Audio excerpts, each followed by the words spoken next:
नमस्ते, जय हिंद। आज हम बात करेंगे, मेरा एक ही सब्जेक्ट है, मिशन भारत की संस्कृति को बचाना है। क्या आप जानते हैं महाराणा प्रताप कहां के थे? महाराणा प्रताप उदयपुर के थे, राजवंशीय राजा थे। वो अपने बदन पर जंग के मैदान पर जब जाते थे तो लगभग 208 किलो वजन उनके सीने पर लदा हुआ था, जिसमें भाला, तलवार, ढाल, ऐसी कई सारी चीजें मौजूद थी। 208 किलो का वजन महाराणा प्रताप के बदन पर। छक्के छुड़ा दिया करते थे दुश्मनों के, ऐसे थे हमारे वीर योद्धा। उनके बारे में जिक्र कोई नहीं करता है। आज का शासन भ्रष्ट शासन बात करता है खिलजी, अकबर, बाबर, हुमायूं की। कैसे कैसे योद्धा हुए हमारे देश के अंदर। आप इतिहास पढ़ेंगे तो आपको रोना भी आएगा, आपका छाती फक्र से फूल जाएगा। वो करने लायक थे, जिसे कहते हैं वो मर्द थे, असली भारत माता के पुत्र थे, असली भारत माता के लाल थे। और आज के भ्रष्ट नेताओं का हाल देखो आप। सत्ता पे आने के बाद लूट खसोट चालू कर देते हैं, और इनकी नीचे की सेना वो तो और भी बड़ी लुटेरी। उनके पास काम लेके जाओ तो बोलेगा मेरा क्या। बड़े बड़े एमएलए एमपी, मेरा क्या, मेरा क्या। इन भिखारियों को गोली मार देना चाहिए खड़े करके चौराहे पर। मेरा क्या, मेरा क्या, मेरा क्या। काय के लिए चुन के आते हो आप? देश सेवा का नाम लेते हो और भ्रष्टाचार करने लग जाते हो। सीट पे आते ही 1500, 2000, 5000 करोड़ से कम की बात ही नहीं करते ये लोग, भ्रष्ट लोग। गोली मार देना ऐसा प्रावधान होना चाहिए इनके पीछे। इनके बाप का राज है क्या? ये देश इनके बाप का है? गरीब जनता दूध को तरसती है, छोटे छोटे बच्चे रोटी को तरसते हैं, लेकिन इन अय्यास नेताओं को शर्म नहीं आती। ये भी मुगलों के बाप है। जिस तरह मुगलों ने धोखे से हमारे राजाओं को मारा, हमारी जनता को परेशान किया, हमारी बहन बेटियों को उठा के ले गए, ये क्या वजह थी इसकी? कहीं ना कहीं हम लोग लालची लोभी हैं, इसके कारण ऐसा हुआ।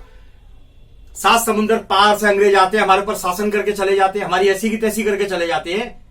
क्यों? ऐसा कैसा हो सकता है? घर का भेदी लंका ढाए। आप और हमारे बीच के अंदर कोई तो गद्दार है। हां, हिंदुस्तान में इस समय एक ही सीएम है, वो है आदित्य योगी। योगी आदित्यनाथ भारत की संस्कृति को बचाने के लिए उन्होंने जो मुहिम छेड़ी है, मैं उनका मुरीद हूं।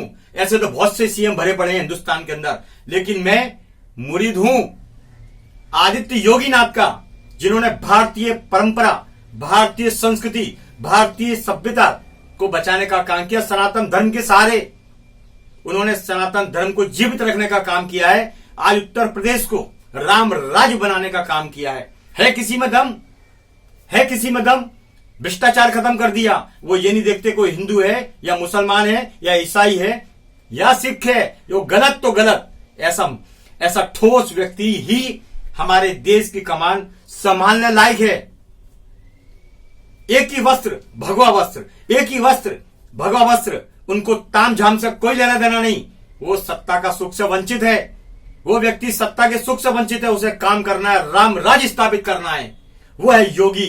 एक ही शेर है, बब्बर शेर, योगी आदित्यनाथ। योगी आदित्यनाथ मेरे को रिश्तेदार नहीं है, लेकिन मेरी आंखें हैं, मेरा दिमाग है। मैं किसी का गुलाम नहीं हूं, लेकिन जो सच है वो बोलना पड़ेगा। मैं मरा हुआ नहीं हूं, मैं जिंदा हूं। जो सच है वो बोलना पड़ेगा। सच बोलना मेरा पहला कर्तव्य है, पहला धर्म है। सत्यमेव जयते। ये बोलने वाले 99% बेईमान लोग सत्यमेव जयते का सहारा लेते हैं, लेकिन करते सब झूठा काम है। आप देखिए नेताओं की काली करतूत। हिंदू कहते हैं, अपने आप को हिंदू कहते हैं, कस्तूरबा गांधी के नाम पर शौचालय बना दिया सीपी टैंक सर्किल पर, वहां पर झंडा फहराते हैं, वहां भगवा लगा हुआ है, वहां गणेश जी के पोस्टर लगाते हैं। ये भ्रष्ट नेता को गोली मार देना चाहिए खड़े खड़े, लेकिन अंधा कानून ये मुझे ही फंसाने पर तुले हुए हैं। ये तो हालात है हमारे देश की। मैं सच बोलूंगा मुझे फंसाने लग जाएंगे। ऐसा होता आया, ऐसा हो रहा है, अभी भी परेशान कराते हैं कहीं ना कहीं से। ये भ्रष्ट लोग हैं, डरपोक कायर मुगलों की औलाद हैं। देश को बचाओ।